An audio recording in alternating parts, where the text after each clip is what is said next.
तर गोंदिया जिल्ह्यामध्ये आज पावसाचा रेड अलर्ट जारी करण्यात आलाय। रात्री मुसळधार पाऊस झाल्यामुळे अनेक ठिकाणी नदी नाले दुथडी भरून वाहत आहेत। गोरेगाव तालुक्यातील बबई पुलावरती पावसाचं पाणी आल्यामुळे 2 गावांचा संपर्क तुटलाय। या पुलावरून 1.5 ते 2 फूट पाणी वाहतंय, तर वैनगंगा नदीवरच्या धापेवाडा बॅरेजच्या 7 गेट्समधनं पाण्याचा विसर्ग सुरू आहे।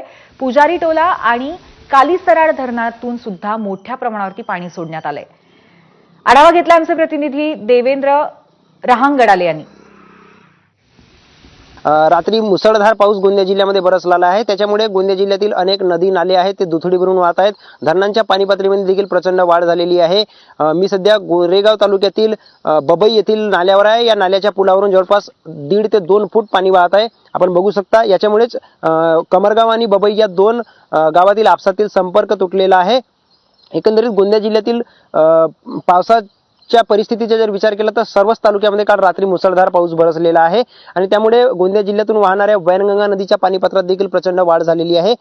धापेवाडा बॅरेजचे 7 दरवाजे उघडण्यात आले असून त्याच्यामधून मोठ्या प्रमाणात पाण्याचा विसर्ग केला जातो आहे। तर दुसरीकडे कालीसराड आणि पुजारी टोला या 2 धरणांच्या दरवाजांमधून देखील पाण्याचा विसर्ग सुरू करण्यात आला असून वाघ नदीमध्ये त्याचा पाणी सोडण्यात आलेलं आहे। त्याच्यामुळे वाघ नदी च्या काठावरील जे काही गावातील नागरिक असतील तसेच वैनगंगा नदीच्या काठावरील गावातील जे नागरिक आहेत त्यांनी सतर्क राहावे असे आवाहन गोंदिया जिल्हा प्रशासनाच्या वतीने आणि गोंदिया जिल्हा आपत्ती व्यवस्थापन विभागाच्या वतीने करण्यात आले आहे। देवेंद्र रहांगडाले, एबीपी माझा, गोंदिया।